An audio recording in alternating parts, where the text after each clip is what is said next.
다음 이슈입니다. 트럼프의 당선 이후 미국 증시를 바라보는 월가의 시선이 낙관적으로 바뀌었죠. 투자금이 몰리면서 그야말로 장밋빛 전망이 가득한데요. 하지만 유독 한 사람만은 생각이 좀 다른 것 같습니다. 바로 워런 버핏, 버크셔 해서웨이 회장인데 최근 달라진 그의 투자 움직임에서 어떤 힌트를 얻을 수 있을지 임선우 캐스터와 한번 짚어보겠습니다. 버핏 회장의 최근 투자 동향을 보면 좀 흥미로운 변화가 있습니다. 네, 22년 만에 채권 투자에 나섰습니다. 네. 그간 쌓아둔 현금성 자산 대부분을 유동성이 높은 단기 채권, 미국 재정증권에 집중 투자했는데요. 9월 기준 채권 투자액은 3,040억 달러, 우리 돈 420조 원을 돌파하면서 주식 투자액 2,716억 달러를 훌쩍 넘겼습니다. 22년 전 닷컴 버블 붕괴 이후 처음 있는 일인데요. 버핏의 달라진 행보에 시장에선 고평가된 미국 증시에 대한 경고라는 분석이 나오고 있습니다. 버핏 회장은 또 보유하고 있는 주식 포트폴리오에도 좀 변화를 줬죠. 네, 크게 세 가지 변화가 있는데요. 네. 먼저 버핏은 그간 보물이라고까지 불렀던 애플 주식을 비롯해 최은행주로 꼽는 뱅크 오브 아메리카 지분을 연거푸 팔아치우고 있습니다. 버크셔가 미 증권거래위원회에 제출한 13F 보고서를 보면 지난 9월 말 기준 애플 주식 보유 비중은 석 달 만에 25% 감소했는데요. 4분기 연속 매도세를 이어갔고요. 또 뱅크 오브 아메리카를 포함한 금융주도 대폭 비중을 줄였습니다. 특히 뱅크 오브 아메리카는 오랜 기간 이 버크셔 최대 투자처 목록에서 2위 자리를 지켜왔고 또 지난 몇 년 동안 버핏이 들고 있던 은행주들을 대거 매각했을 때도 뱅크 오브 아메리카 주식만은 좀처럼 팔지 않아 그야말로 최은행주로 꼽혀왔는데 평소 좋은 기업은 영원히 보유한다던 버핏의 철학을 생각하면 상당히 이례적인 행보입니다. 현재 버크셔는 7개 분기 연속 주식 순매도 흐름을 이어가고 있습니다. 아, 그렇군요. 자, 그럼 7개 분기 연속으로 지금 주식을 팔았다면 그만큼 현금도 쌓였을 텐데 네. 현금 보유량을 늘리는 거에 대한 분석은 어떻게 나오고 있습니까? 네, 이 눈여겨봐야 할 다음 포인트인데요. 네. 이 당장은 이 현금을 그대로 쌓아두고 있습니다. 말 그대로 산더미 같은 현금을 확보했는데요. 현재 1년 전보다 2배 늘어난 3,252억 달러, 우리 돈 450조 원이 넘고요. 이 전체 자산의 30%를 차지합니다.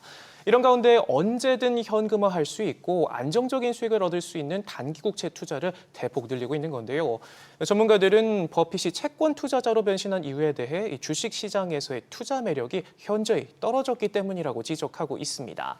버핏 스스로도 최근까지 투자할 만한 곳이 마땅치 않다며 이 좋은 공에만 방망이를 휘두른다 언급했었는데 과거 닷컴 버블 때 구사했던 전략을 그대로 다시 꺼내들고 안전성을 최우선으로 고려하는 모습입니다. 네. 그때와는 상황이 좀 다르긴 하지만 그래도 닷컴 버블 때와 같은 폭락에 대비하고 있다. 이렇게 봐도 되는 겁니까? 네, 실제로 이 미국 증시에 대한 경고라는 분석이 나오고 있는데요. 버핏의 현재 행보나 최근 언급한 내용들을 보면 22년 전과 똑 닮아 있습니다. 과거 닷컴 버블 당시에도 버핏은 채권 투자에 집중했었는데 그때도 투자 기회가 부족하다 한탄했었고요. 마치 지금 애플을 팔아치운 것처럼 프레디 맥의 주식을 모두 매각하고 그 대금으로 채권에 투자했습니다. 현재 S&P 500 지수의 예상 수익률과 미국 장기금리 차이 역시 22년 전과 비슷한 수준입니다. 실제 최근 스프레드는 0.13%까지 좁혀졌는데 닷컴 버블 당시에도 주가가 높아 예상 수익률이 장기 금리를 밑도는 상황이 지속됐었습니다. 이 때문에 버핏은 고평가된 주식보다는 위험 없이 높은 수익률을 제공하는 국채를 택한 셈이고요. 이후 찾아올 조정 때 좋은 기업들을 싼 값에 사들일 기회를 준비하고 있는 것으로 풀이됩니다. 업계는 버핏이 단기적인 시장 예측을 하지는 않지만 버크셔가 22년 만에 처음으로 채권으로 뱃머리를 돌린 건 미국 주식의 미래에 대한 분명한 경고 신호라고 평가하고 있습니다. 그렇군요. 실제로 미국 증시에 지금 불안 신호가 떴다. 뭐 이런 분석은 다른 곳에서도 지금 나오기 시작했잖아요. 네, 이 시티그룹은 미국 시장 심리를 측정하는 레프고 비치 지수가 지난 몇 주간 급격히 상승해서 유포리아, 희열 영역에 진입했다고 지적했습니다.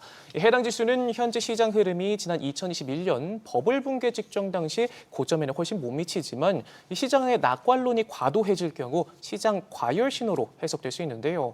비트코인과 주식 등 위험 자산에 대한 투자자들의 선호도가 2021년 마지막으로 보였던 거품 수준에 가까워지자 버블 붕괴가 임박했다는 우려가 나오고 있습니다.